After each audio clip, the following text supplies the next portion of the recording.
ready আমাকে নিবা হ্যাঁ রেডি সবাই বোর্ডের দিকে সুন্দরভাবে পার্সোনাল প্রোনাউন পার্সোনাল প্রোনাউন ব্যক্তিবাচক সর্বনাম ব্যক্তিবাচক সর্বনাম যে প্রোনাউন বা সর্বনাম যে প্রোনাউন বা সর্বনাম ব্যক্তি বস্তু বা প্রাণীর নামের পরিবর্তে ব্যবহৃত হয় ব্যক্তি বস্তু বা প্রাণীর নামের পরিবর্তে ব্যবহৃত হয় তাকে পার্সোনাল প্রোনাউন বা ব্যক্তিবাচক সর্বনাম বলেন তাকে পার্সোনাল প্রোনাউন বা ব্যক্তিবাচক সর্বনাম বলেন পার্সোনাল প্রোনাউন ব্যক্তিবাচক সর্বনাম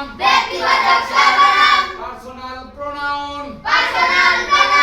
ব্যক্তিবাচক সর্বনাম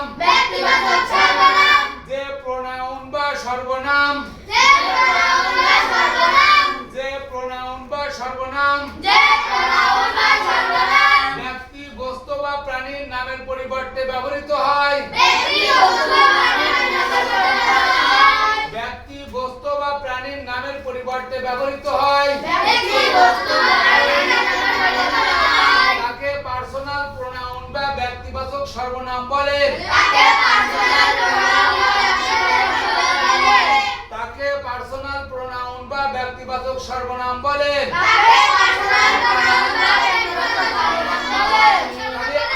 আমরা পার্সোনাল প্রোনাউনের উদাহরণ দিতে পারি I we you he she they it I we you I we you he she they it এখন দেখেন আমরা এখানে চারটা বাক্য লিখেছি হ্যাঁ চারটা বাক্য দিয়ে we play football we play football we play football আমি ফুটবল খেলি আমি ফুটবল খেলি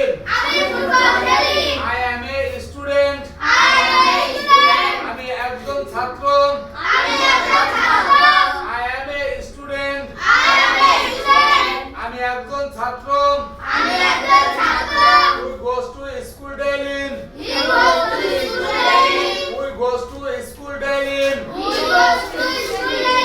we goes to school daily সে প্রতিদিন স্কুলে যায় সে প্রতিদিন স্কুলে যায় আচ্ছা আমরা কিন্তু আজকে এই যে বোর্ডে যে পড়ালাম এই যে এখানে যে আমরা উদাহরণ দিয়েছি একটা হচ্ছে যে আমরা নাউনের পরিবর্তে দেখেন এই জায়গায় দিয়েছে প্রোনাউন বা সর্বনাম ব্যক্তি বস্তু বা প্রাণীর নামের পরিবর্তে ব্যবহৃত হয় এখানে কিন্তু ব্যক্তি বস্তু নামের পরিবর্তে ব্যবহৃত হচ্ছে যেমন আমরা বলি আই তার মানে আই হচ্ছে আমি আমার নাম হলো কি রাজু তাহলে এই রাজুর পরিবর্তে হচ্ছে আই ব্যবহৃত হয়েছে যেমন তোমরা এই যে তোমরা যে এখানে সবাই আছো তাহলে কি হচ্ছে এখানে আমাদের সকলদের কথা অনুযায়ী আমরা বলা হয়েছে অর্থাৎ এখানে যত বাবু আপনারা আছেন তাদের সকলের নাম যদি দেওয়া হয় তাহলে সেই নামগুলোর একবারে পরিবর্তন করে এই যে আমরা উইটা দিয়েছি তাই না তাহলে এখন এইভাবে আমরা উদাহরণ টেনেছি আচ্ছা এখন দেখেন আবার বলছি উই প্লে ফুটবল ফুটবল খেলেন I am a student আমি একজন ছাত্র he goes to school daily সে প্রতিদিন স্কুলে যায় তো আমরা এই যে আজকে যে পড়াটা পড়ালাম এই পড়াটা আমরা সুন্দরভাবে বাড়িতে কিন্তু এই যে বোর্ডের থেকে এখন আপনারা লিখে নেবেন লিখে নিয়ে বাড়িতে মুখস্থ করে ইনশাআল্লাহ পরিপূর্ণভাবে মুখস্থ করে কালকে আবার স্কুলে আসবেন আমরা কালকে পরবর্তীতে পার্সোনাল প্রোনাউনের পরিবর্তে পরেরটা যেটা আছে আমরা কালকে ইনশাআল্লাহ সেটা শেখাবো ওকে আচ্ছা